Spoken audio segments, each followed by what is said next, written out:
All right, chapter, 6 and 7 in your book, inventories.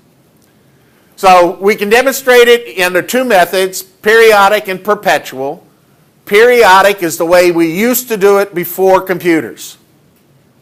Periodic is that you go through, you count, do a physical count of inventory at the end of every month, or the end of whenever you produce financial statements, whether that's monthly, quarterly, or annually. And then you deduct ending inventory from the total goods available for sale. No entry to inventory is done at each and every sale. With computerized inventory, point of sale, checkouts and barcodes and scanners and all that, perpetual inventory systems is the way most of the modern companies operate now. Every time you make a sale, you make a cost of goods sold entry. All right? Types of inventory. Retailers and wholesalers have one type of inventory, merchandise inventory. Every store you've walked into, from H-E-B to the Gap to Foot Locker to whomever, Apple, merchandise inventory. They are buying finished goods from a manufacturer and then selling it to an end user, an end customer. One line. Manufacturing companies have three inventory accounts. They buy raw materials, which for Apple and Dell and Toshiba and all the rest of them is chips and motherboards and hard drives and screens and keyboards and power supplies and all the stuff that they need in order to build a computer. They don't manufacture the chips. They buy those from Intel. They just buy the raw material and then assemble it for a finished goods. Work in process is every item that is still being manufactured but is not yet complete, not ready to be shipped and sold. So as the Toyota Tundras are rolling across the line over there on the west side of San Antonio, at year end or month end, anything that is still on the assembly line is work in process. Work in process absorbs three types of costs. The raw materials from the raw material inventory, direct labor, those are the individuals that are charging their time on a per hour basis or a per tenth of hour basis in most places to directly physically assembling the products. So these are the ones that are turning the wrenches.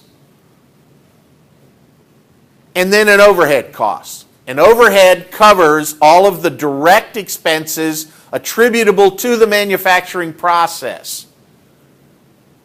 The maintenance on the manufacturing equipment, the depreciation on the factory equipment,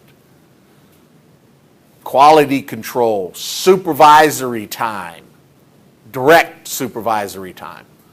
All of that is allocated overhead. The utilities being used, the gas and electric being used on the manufacturing line. Okay? So those are the three processes that get charged into work in process, and then when the item is complete, you have finished goods. And that is what you then turn around and sell to your customer. All right?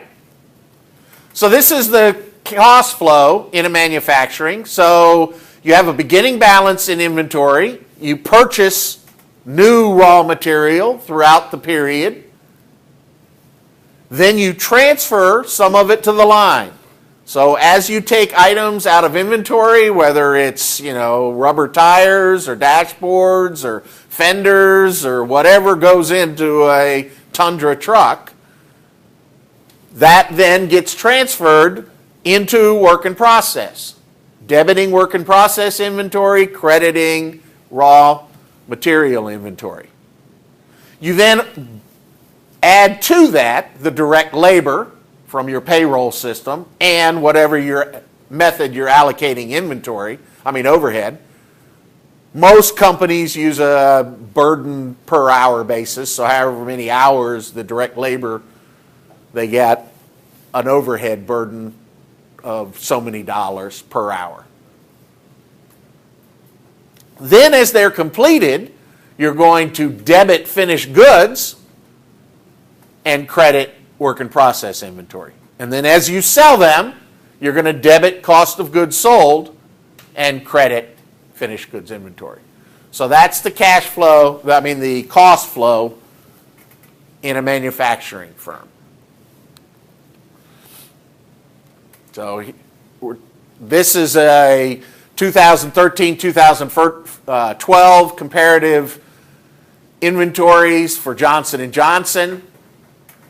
And you can see it's billions of dollars. Boeing's even bigger.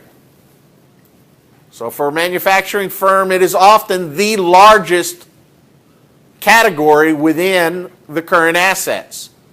They have more in inventory than they do cash, receivables, prepaids, everything else. All right? So a periodic inventory system. This one is what used to be done and is still done some places. Some places still go out and count inventory at the end of the month. And if you go to work for an organization such as that, you have my condolences. Because it's the accountants that have to go out to the unair-conditioned warehouse and count. It's not fun. So you have beginning inventory from your last month's balance sheet, net purchases, and we'll talk about net purchases, just like net sales on our multi-step income statement. Net purchases are gross purchases, less purchase returns and allowances, less purchase discounts if you're using the gross method, plus freight in. Because if you're paying the freight on FOB shipping point, then it's included in your cost of purchases. That gives you cost of goods available for sale. Subtract your physical inventory for ending inventory, and your cost of goods sold is what's left over. And on Monday, I'll do it both ways. Because under FIFO, first in, first out, you get the same answer, whether it's periodic or perpetual. And I'll show you that on Monday. Because if you're selling the oldest inventories in stock, it doesn't matter if you do it every time you make a sale or you wait till the end of the month. Either way, you get the same answer. Under LIFO and under average, you're going to get dramatically different answers, depending upon whether you do perpetual or periodic. All right? This, unfortunately, is what this textbook ends. That's that one slide. That's the end of periodic inventory system as far as they're concerned. And it is overwhelmingly perpetual is what people are using now. So that more than likely is what you're going to be dealing with when you get out of here. But every once in a while you run into one of these. All right? So here's an example. The inventory on January 1 is $76,000. They sold merchandise for $19,000 on account, but for calculating cost of goods sold, that's extraneous. They made a sale. And then they purchased some additional inventory for $22,000. They made another sale. And then lastly, they counted their inventory and came up with the ending inventory. So the only thing that you need information-wise is the $76,000 of beginning inventory, the $22,000 of purchases, and the $33,000 of ending inventory. So beginning inventory of $76 plus $22, you have goods available for sale of $98. Subtract the $34, and you get cost of goods sold of $64. Very simple system. Other than physically having to go out and count inventory, it's the simplest, very simple system to operate. Which is why when we were doing everything manually with pen and paper, that's what we used, is this. All right, so the journal entries are when you made the sale on March 2nd, all you did is record the sale, debit accounts receivable, credit sales revenue. When you made the purchase of $22,000 on June 10th, you debited a special purchases account. This is the only, under a periodic inventory, is the only time you see a purchases account. Because otherwise you're debiting inventory under a perpetual. Inventory is always the account that's kept up to date. You made another sale on August 15th, same, no cost of goods sold, and at the end, you then wipe out the purchases account to cost of goods sold and reduce the inventory. That's the way the periodic works. Perpetual is what they focus on. Every time you make a purchase, the net purchase goes into the inventory system with a debit to inventory and a credit of accounts payable if you're buying it on terms, or a credit of cash if you're paying for it COD.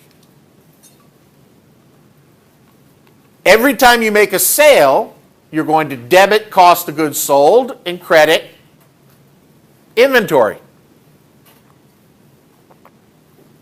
So any day, any hour of any day, you can run an inventory report and tell exactly what you have in inventory. It's the advantage of a computerized system. You don't have to wait till the end of the month. You don't have to keep a separate set of records to know when to reorder stuff. It used to be they had just-in-time inventory items where they would tag an item on the shelf with a special colored tag. And when they took that item off the shelf to ship it to a customer, they knew to take that tag and send it to purchasing to order more inventory. Now purchasing could just look. They look in the computer system, or a flag gets thrown with the computer system and it tells them that it's time to reorder. Oftentimes it automatically issues the purchase order to the approved vendor. No human interaction needed. So that's the advantage with this system. So we started the year with a $76,000. We sold $19,000 of inventory, sale price $19,000, but it cost $12,000. And then we bought the $22,000 on June 10th, and then we sold $65,000 on an account of inventory that cost $52,000. And then the inventory count verified at the end of the year for $34,000. So here's the entries now. When we made the $19,000 sale to debit to accounts receivable, we had to simultaneously make a second entry for cost of goods sold. When we buy the purchases on June 10th, we don't hit the purchases account, we hit inventory. Debit to inventory, credit accounts payable. Second sale. The sales price was $65,000, the cost of goods sold $52,000. So here's the inventory T account. We started with $76,000, we bought $22,000, we had two sales of $12,000 and $52,000. $34,000 is the ending inventory. So at the end of the year, the advantage with this system is at the end of the year, if you don't have $34,000 in physical inventory, what happened to it? Shrinkage. It either walked out the back door, somebody broke it and didn't report it, it went spoiled, or went obsolete and you threw it away. Something happened to it. All right? And the other advantage with this is you can do what is known as cycle counts. You don't have to wait to the end of the year. Because the inventory is up to date at all times, you know, if Tuesday is your slow day in your stock room, send them out there to count a shelf. Give them the quantities. Let them go, the item numbers. Whenever you do a physical inventory, send them out there without the quantities. Because human nature will be, there's supposed to be 12 of them. Yep, I see 12. And in reality, there's only 11. So because they know that if there's only 11, they're the ones that are going to get yelled at. What happened to it? I don't know. Right? So send them out there with blind counts. Just give them the part numbers and then bring it back to accounting to reconcile. All right. Included in your inventory, do not forget, goods in transit. If you're buying something on terms of FOB shipping point, the minute it leaves your supplier's dock, it belongs to you. So you need to include that. Conversely, if you're selling inventory on FOB destination, it left your dock, so it's not there for physical inventory. So when they went out there and counted those items and there was only 11, if they sold one yesterday, it's not going to be, and it went out FOB destination, it still belongs in your records. It's not until it gets to its destination that you need to remove it from your accounting records. All right? They talk in there about estimating sales returns. Yes, that would be proper matching. If you've got a sale in the period and you expect 1% of everything you sell to be physically returned to you for reasons, a variety of reasons, yes, good accounting. I've always argued it's immaterial, especially if it doesn't fluctuate that much from year to year. So I've never done it. And then we'll talk about the cost you include. So what do you include? Everything that you physically have on the shelf, plus everything that you've got in shipping, FOB shipping point for the items that you're buying, and FOB destination on the items that you're selling. Goods and consignment. Oftentimes you will give to a customer items at their warehouse, and they don't have to pay for it and they don't own it. They don't insure it. They don't have to run the risk of loss. It's your inventory. Coca-Cola does that at H-E-B stores. They stock Coca-Cola in the back. It belongs to Coca-Cola. Until Coca-Cola comes out and puts it on the shelf, FOB shelf, it doesn't belong to H-E-B. That's consignment. All right? So there are two inventory shipments. One, 15,000 was sold FOB shipping point. The second, 17,000 was sold FOB destination. Which one's ours? Shipping point. The stuff that's on destination doesn't become ours until it gets to our destination. So the 17,000 is not our inventory yet. It belongs to the supplier until it arrives, and we unload it on our loading dock.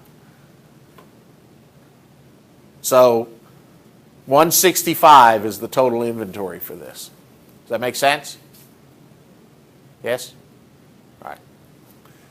You also need to, in manufacturing, all of the labor costs, freight in, packaging and handling costs.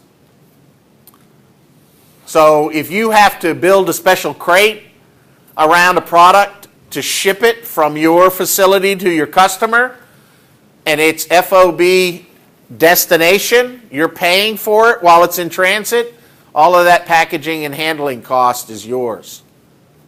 That's part of your cost of goods sold. All right, purchase discounts. I'm just going to talk about this. We talked about this last chapter when we were talking about sales. There are two methods, the gross method and the net method.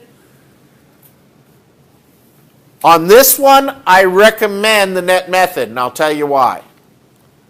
The gross method, and they bought 50 pairs of hiking boots, $100 a pair. The terms were $210 and $30. Pay for it in 10 days, you get 2% off. So they don't cost you $100 a pair, they cost you $98 a pair if you pay for it in 10 days. Paid for 20 of those boots on June 9th within the 10 days. and paid for the remaining 30 afterwards at the end of the month.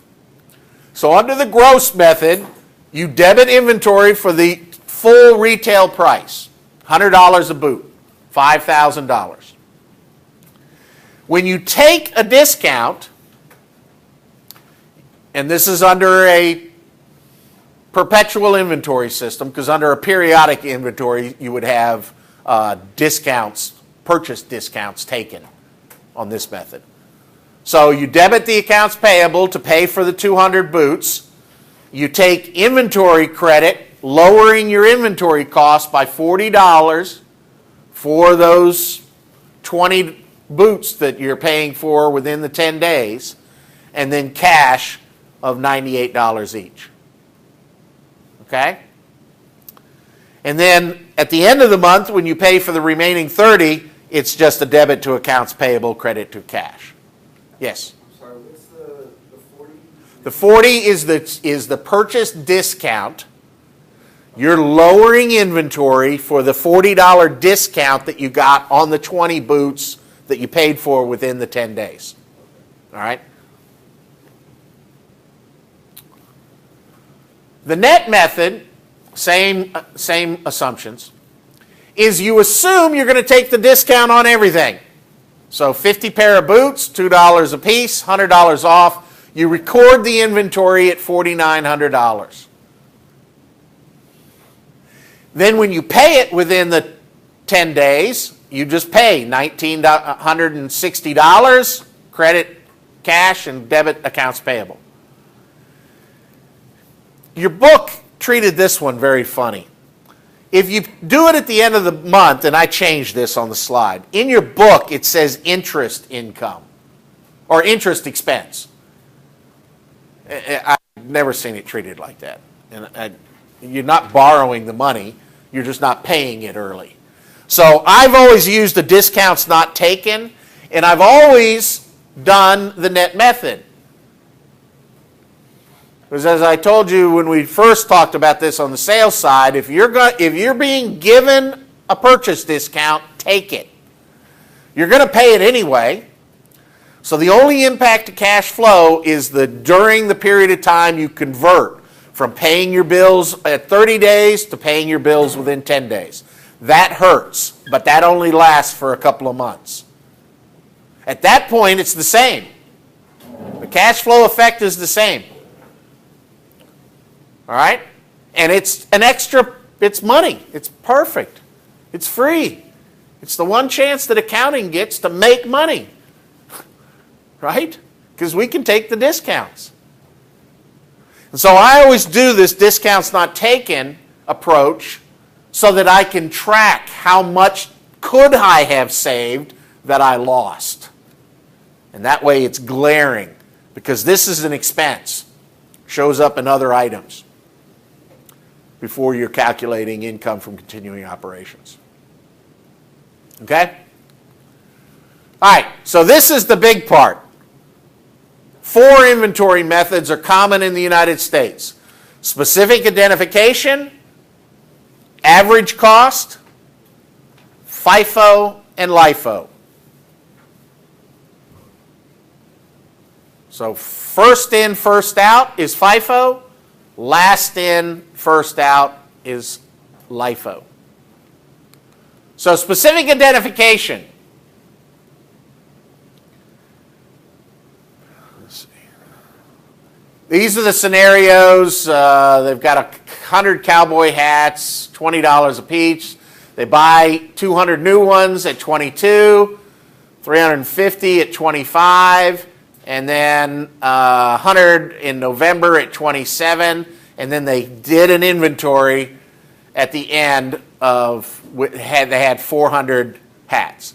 So what did they have available for sale? Well, they started with 1,000. They bought in total 650, so they have 1,650 hats in total available for sale. They had 400 left over. They sold 1,250. So 1,650 is the goods available for sale at a total cost of $35,850. They have 400 left out of this 1650, so they've sold 1,250. But at what cost? How much is cost of goods sold, dollar values, and how much is the dollar value of ending inventory? Well, that's going to depend on what method for tracking cost, inventory cost, you select. All right, first one, specific identification. This one is you track each and every item of inventory and its original cost. And you deduct every physical item that you sell based upon which one you sold. Now, this is common in the aerospace business because everything is serialized. Even the bolts and the washers have serial numbers so that in the event of a failure, we can track it back to the bag that it came from. That's how much they track the airplane parts. This is also common jewelry, art. If you're selling paintings, if that's what you've got an art gallery and you sell paintings, you know the cost of every painting in your gallery. I mean, unless you're selling, cheap posters. I mean, if you've got a painting in there that's an original painting, you know how much it costs. If you're selling diamonds, they're serialized now. They've got little microscopic serial numbers on the side of every diamond. That's to prevent what they call the blood diamonds from entering the market. So every diamond sold now in most of the free world has got a serial number on it. You know exactly what it cost, right? It's not very practical for HEB. HEB has no way of telling which loaf of bread you picked up. Nor would they care. Right?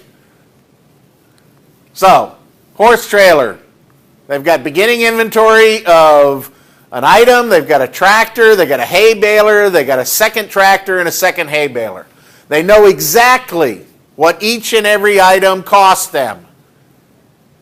So when they sell one, they sold both of the horse trailers at $50,000. They sold the tractor. They still have both of the hay balers, and they sold the second tractor. So they know exactly what their cost of goods sold is and what they have in ending inventory. The only thing they have in ending inventory is 2 hay balers. It's apparently the middle of winter. They're not popular items. You can only bale hay in the summertime. Well, around here you can kind of do it all year round. Not very good hay, though. All right, moving average.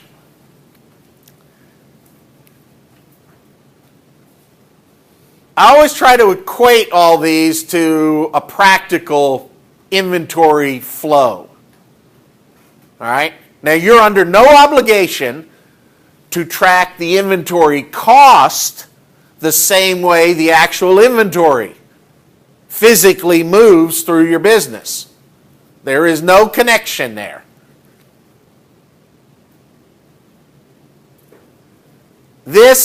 A good example is you're a gas station. You've got an underground tank with unleaded gas at, 98 octane, and another tank at 110 octane, and another tank at 130 octane, or whatever the octane is nowadays. And then a fourth tank with diesel fuel in it. Well, every time you get a new shipment in, the tanker comes in and just pumps it into the tank, and it gets all mixed up together with the inventory that was already in there. So when the gas comes out of the pump, it's all mixed together. It could be some 97 octane from 4 months ago, plus some from yesterday's shipment at different prices. So that's a moving average. At every point in time, and under a perpetual inventory system, you have to recalculate. That's why it's called the moving average method. You have to recalculate the average every time you buy new inventory or sell any inventory. Okay? So, you started with 100,000 units at $2 each.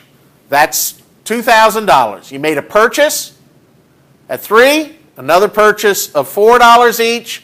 You sold 2,000 units, and then you made another purchase at $4.50, another sale, and a last purchase in October of $5. So, your beginning inventory, $2 a unit.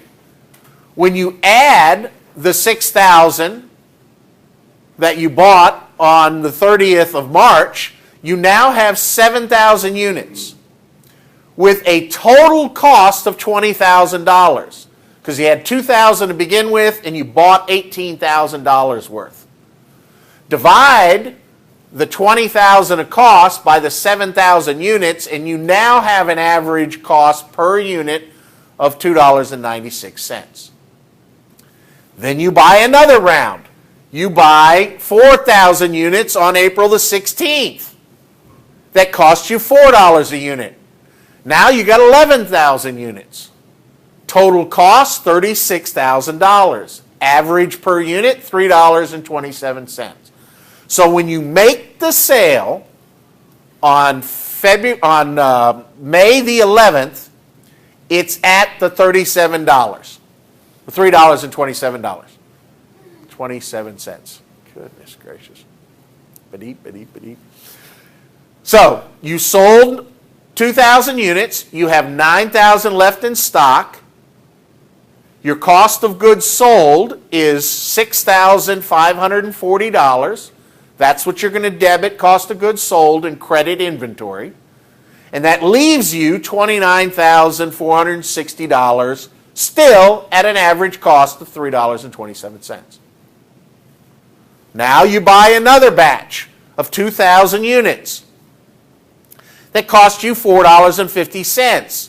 You're back up to 11,000 units. Now at a total cost of $38,460. $3.50 average.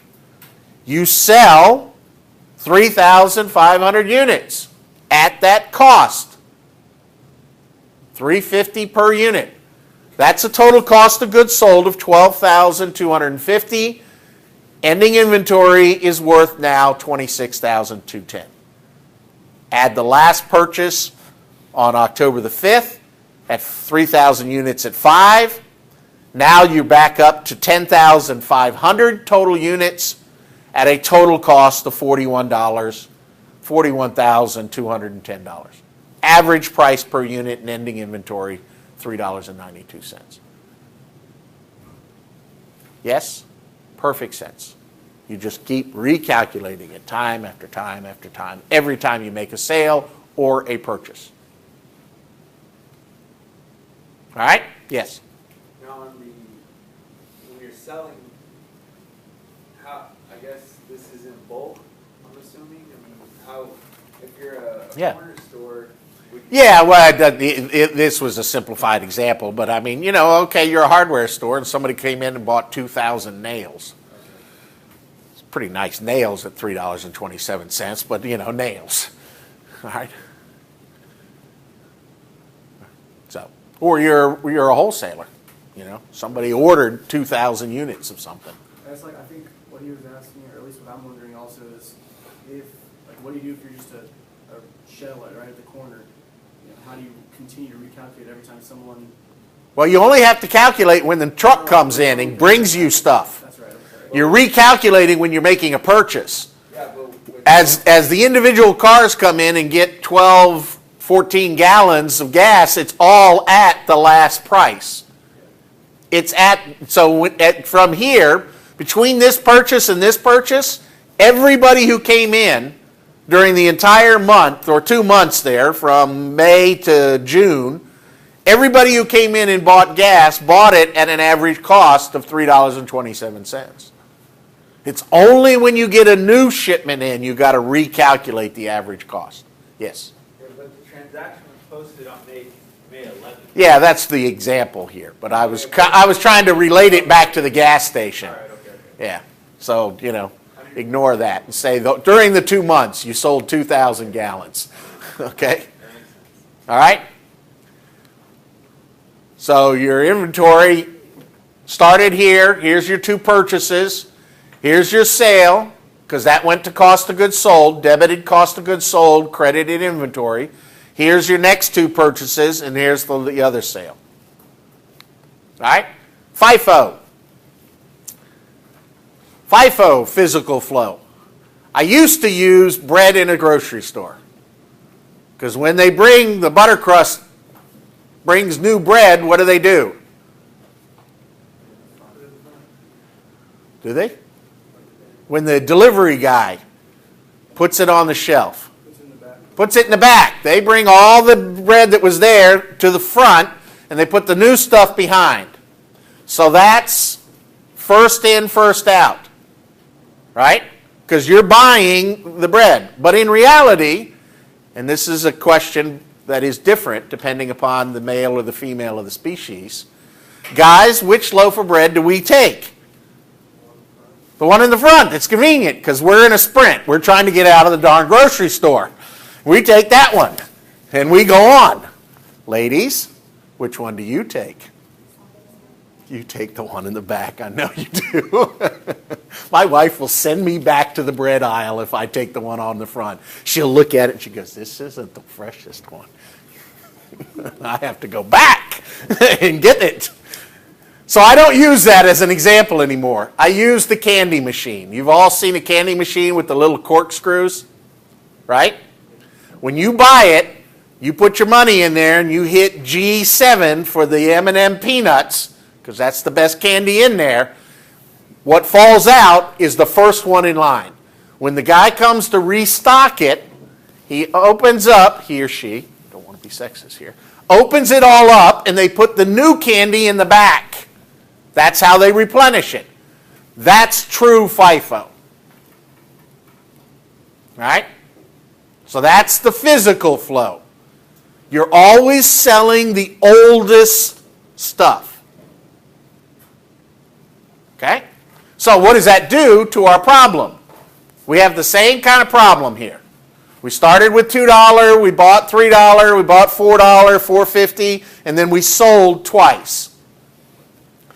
When we sold on May the 11th, the 2,000 units, which units did we sell? The first units, the 1,000 units that we started the year with at $2 a piece.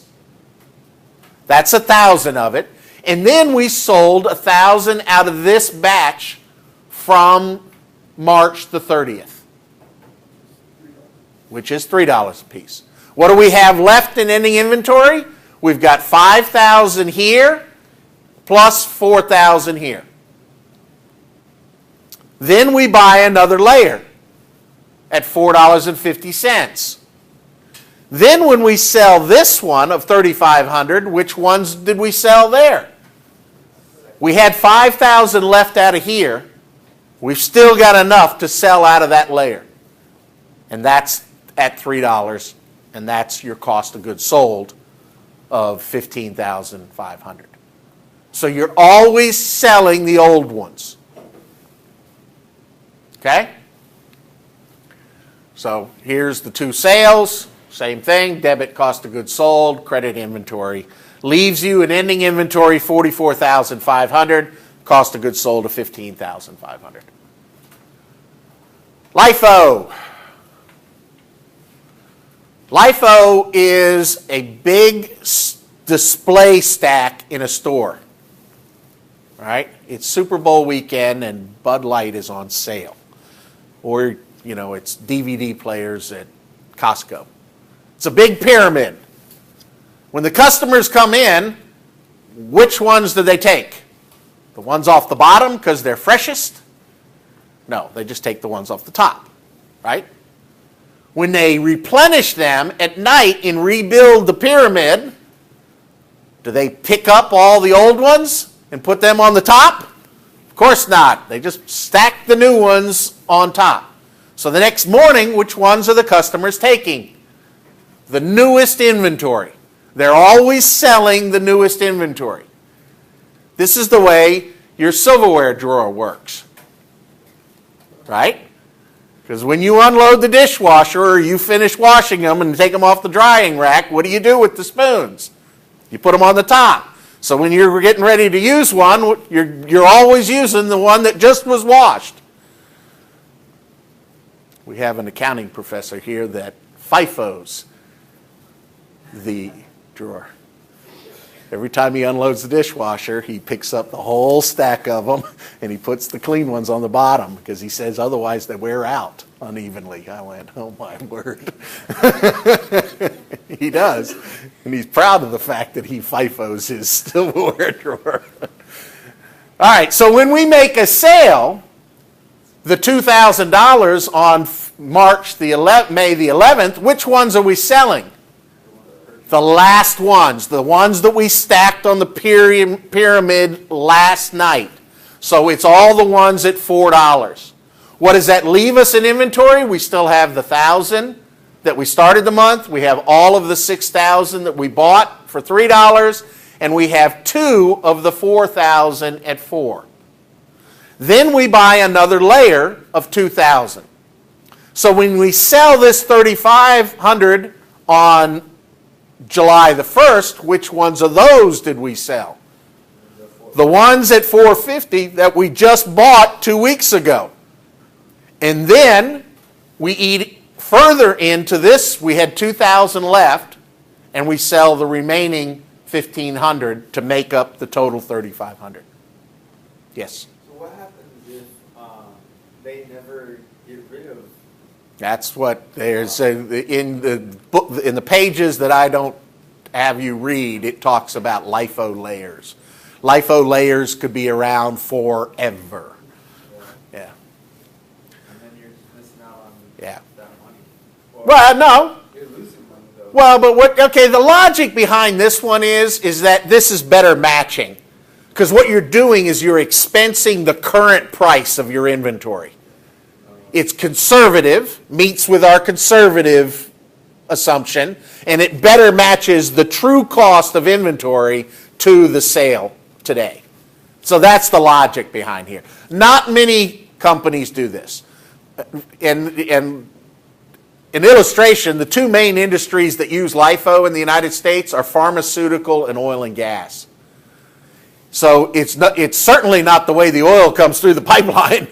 It's coming through FIFO. There's no way around it. I mean, the newest stuff is coming out first. That's what they're selling. But they love LIFO because it matches the current price to the cost. So that's what they do. All right? So those are the 3, and then these are the entries here. So here's the usage company-wide. FIFO overwhelmingly, 62% of companies in the New York Stock Exchange use FIFO. LIFO is next, moving average is next, and specific identification or other types are last. I mean, 4% use specific identification. It's primarily jewelers and art dealers. Even the automobile dealers, which you would think would use specific identification, don't. You would think, because they know the cost of every car they sell. They don't do it. Surprisingly, the one here in town that owns a lot of dealers, he uses LIFO for some reason. I still can't figure that out. Go ahead. Sorry, just a question. Are there companies that use a combination? A large conglomerate could probably get away with that. So let's say like the GE example that they may use LIFO for their refrigerators, but FIFO for their aerospace business. You might be able to get away with it there, but you need to make a decision. You wouldn't be able to, if you were all one company, you wouldn't say, okay, I'm selling hats, shirts, and boots. The hats I'm selling under specific identification. The boots I'm selling under LIFO, and the shirts, you just wouldn't get away with that. I was just wondering because the percentages don't add up to 100% of the company. So, is that like 120? Yeah, there are some companies that do others, you know, like, but those are big conglomerates, huge conglomerates. That's a good notice, yeah. Big conglomerates will have different divisions that do different costing. Because it's possible to own a pharmaceutical, an oil and gas, and a manufacturer. And in the pharmaceutical, you use LIFO because that's the industry norm. And under the oil and gas, the industry norm. But under the manufacturing, FIFO is the norm. And so you're using a combination of both. But it's within industries. It have to be broken down and then disclosed in the footnotes. All right?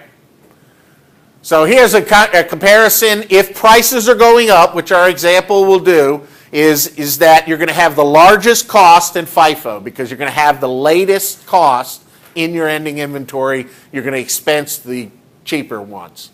Under LIFO, you have the most expensive cost of goods sold and the least in inventory. It's worth noting that the IRS doesn't allow LIFO.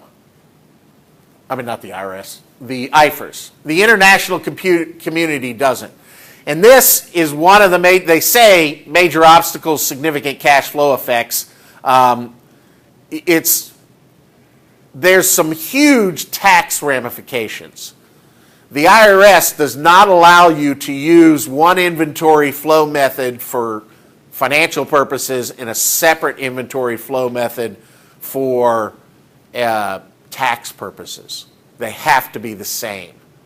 And so if we were to adopt the International Financial Reporting Standards, those two industries that I mentioned, pharmaceutical and oil and gas, have billions of dollars worth of taxes owed because the LIFO layers are at the old prices. So what they've got in inventory is, oh, okay, no problem. Thought that was mine. I use that same thing for alarms. And my wife calling, but I don't, she's not calling, she's in Hong Kong. But, I thought, whew, that was a memory anyway.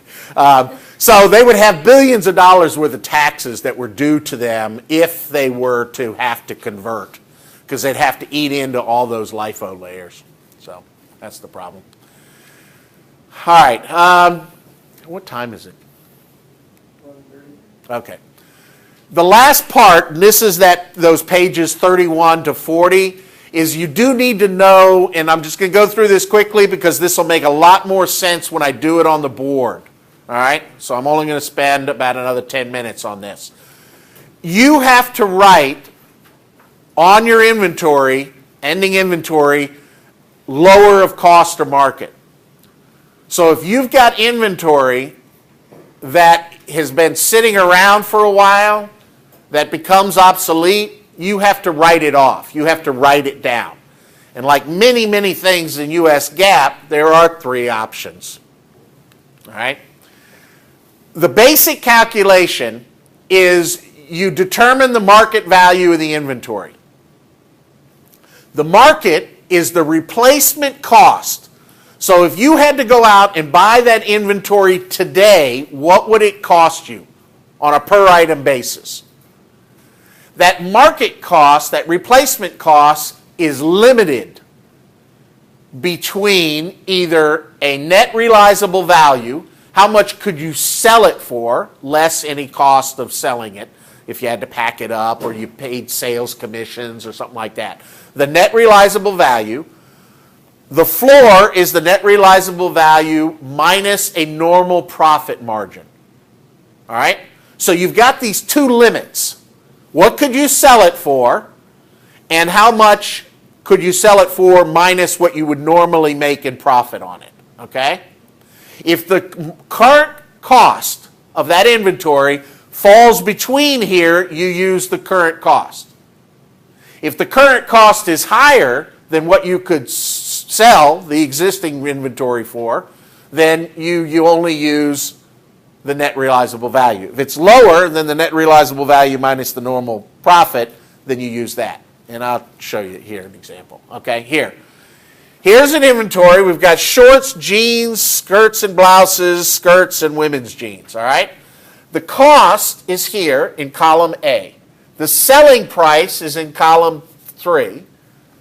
The cost to dispose of it, and this is packaging, sales commissions and stuff like that, shipping cost if it's FOB destination. And then here's the normal profit item margin on these. So the current replacement cost is this column here. All right? So just look at the men's shorts. We have inventory that cost us $10,000. If we were going to replace that inventory today, it would cost us $15,000. All right? We could sell it, which is the selling price minus the normal profit margin. The net realizable value is $20,000. So, I'm sorry, the disposal cost. So you can sell it for $36,000. You've got $16,000 in disposal cost. That could be commissions, whatever it is. So $20,000 is the top, the ceiling. All right. The basement is take that ceiling minus a normal profit margin for $12,000. Well, the replacement cost is in between. So you use the replacement cost. What about jeans? The replacement cost is also in between. It's $18,000. The net realizable value is $19,000. The floor is $17,000. Oh, what about this one? The $5,000 that you have in skirts and blouses, replacement cost is $4,000. Well, you can only sell them for $3,000 and less the margin $2,000. So it falls outside, so what are you going to use? You're going to use the $3,000. All right? This one falls in between. This one is lower. The jeans, you've got $15,000 of inventory in jeans. The replacement would only cost you $9,000, and the net realizable value minus the normal profit margin is $11,000. So you're going to use $11,000 here. All right? So those are the 3 calculations. The 3 options, and I'm telling you this will make a lot more sense on Monday, trust me. The 3 options is you can either do your write-downs on an item-by-item basis, and you've got 2 that you need to write down, or you do it by groups, and the example they're going to use is men's clothes and women's clothes. So you can aggregate your inventory. Or lastly, you can do the calculation based on all of it. Okay? So here's the... well, this is just telling you what the market value is, okay? So the only ones that fell outside of our floor and ceiling was the skirts and blouses and the women's jeans. So the market value is $3,000 here, because that was the ceiling, and the market value was $11,000 here, that was the floor, okay? So these are the items that we're comparing to cost. So lower of cost or market. So on shorts, well, let's do that one. On the individual item approach, no problem. You got a market value of 15, the cost is 10. So lower of cost or market is 10. Same with the men's jeans. Well, I'm sorry, not that's men's jeans. The market value of men's jeans is 18. The cost is 2. So you've got a problem there. You've got a $2,000 write-down. Same with the skirts and blouses. The market value is 3, the cost is 5. Here the cost is 8, the market value is 12, so you use the lower of. So you have $50,000 in the individual item approach because you took the lower on an item-by-item basis. So you've got an $8,000 write-down because you have total cost of these 5 items, 5 items of $58,000. The lower cost of market on an individual item approach is $50,000. You write off $8,000. And there's a group approach. You group them, aggregate the 2 men item. So you add those both together. Total group cost versus total market cost. Cost is lower. On the women's side, the market is lower. So now you only have a $2,000 write-off. Adding the 2 markets together, and the two groups together. So 56,000 versus 58. Otherwise, you compare the whole thing, and the cost is lower than market, because in aggregate for the whole bunch of inventory, you've got 59,000 of market value and $58,000 worth of cost. No write-down needed. All right? So that's the lower cost of market. You do need to know that. All right? Two ways of doing it. You either just write it off. So let's use the first example. You had an $8,000 write-off. You debit under the direct method, you debit cost of goods sold and you write down the inventory for $8,000. Under an indirect method, you set up an allowance. You still take to the income statement the loss on inventory write-down, but you leave the inventory just like you would when you're doing depreciation on, you've got a contra asset account, the allowance to reduce inventory to market. That's it. It's copyright and